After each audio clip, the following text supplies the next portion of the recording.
तर सुरक्षा यंत्रणांकडून आता मुझम्मिलच्या बँक व्यवहारांची तपासणी केली जाते। जैश ए मोहम्मदशी त्याचे संबंध असल्याचे पुरावे सापडले अशी माहिती सुद्धा सूत्रांकडून मिळाली आहे।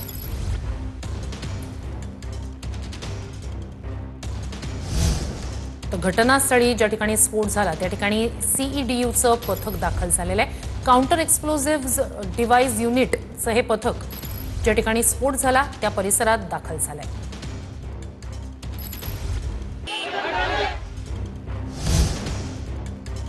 13 नोव्हेंबरपर्यंत लाल किल्ला बंद राहणार आहे। स्फोटानंतर लाल किल्ला 13 तारखेपर्यंत बंद ठेवण्याचा निर्णय घेण्यात आला।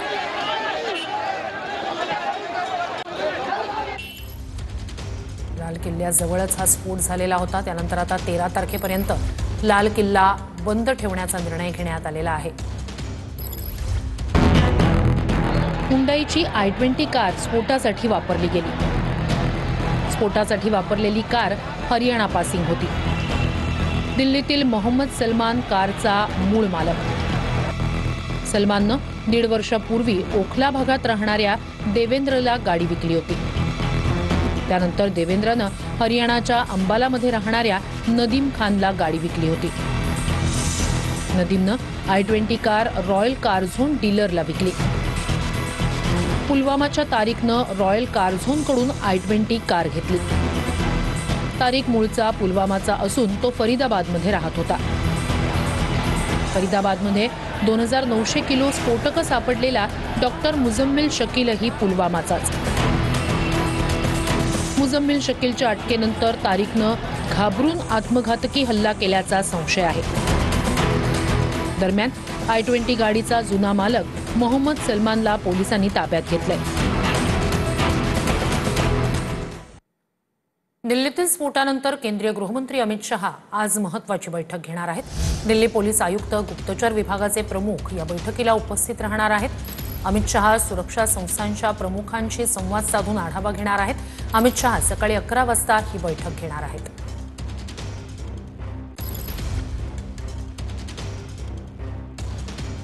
दिल्ली स्फोटानंतर आता सकाळी 11 वाजता अमित शहा महत्त्वाची बैठक घेणार आहेत। दिल्लीतील स्फोटासंदर्भातच सकाळी 11 वाजता ही महत्त्वाची बैठक सुरक्षा यंत्रणांच्या प्रमुखांशी संवाद साधतील। दिल्ली पोलीस आयुक्त गुप्तचर विभागाचे प्रमुख सुद्धा या वेळेला उपस्थित असतील।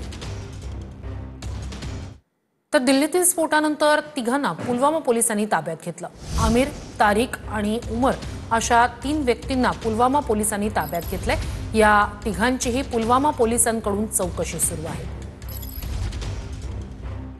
दिल्लीतील स्फोटानंतर 3 व्यक्तींना पुलवामातून ताब्यात घेण्यात आलेलं आहे। पुलवामा पोलिसांच्या ताब्यात ही 3 व्यक्ती आहेत। दिल्लीतील स्फोटानंतरची ही कारवाई आमिर, तारिक, उमर या तिघांना पुलवामा पोलिसांनी ताब्यात घेतलंय। तिघांची पुलवामा पोलिसांकडून कसून चौकशी सुरू आहे। दिल्लीतल्या स्फोटानंतर आपलं राज्य सुद्धा हाय अलर्टवर आहे। दिल्ली, मुंबईसारख्या महत्त्वाच्या शहरांमधील अनेक ठिकाणी सुरक्षा वाढवण्यात येत आहे।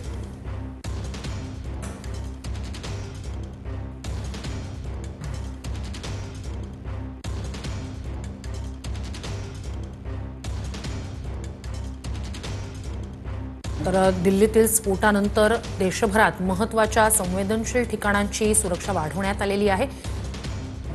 छत्रपती शिवाजी महाराज टर्मिनस मुंबईतल्या स्थानकासह अनेक मेट्रो स्थानकं असतील, विमानतळं असतील, या ठिकाणी सुद्धा कडेकोट बंदोबस्त ठेवण्यात आलेला आहे। पुण्यात सुद्धा विमानतळावर बंदोबस्त वाढवण्यात आलेला आहे।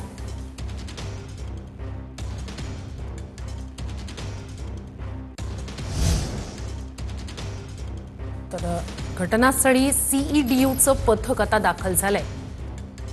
घटनास्थळी सीईडीयूचं पथक दाखल झालेलं आहे। दिल्ली स्फोट प्रकरणी आता घटनास्थळी सीईडीयूचं पथक दाखल झालेलं आहे।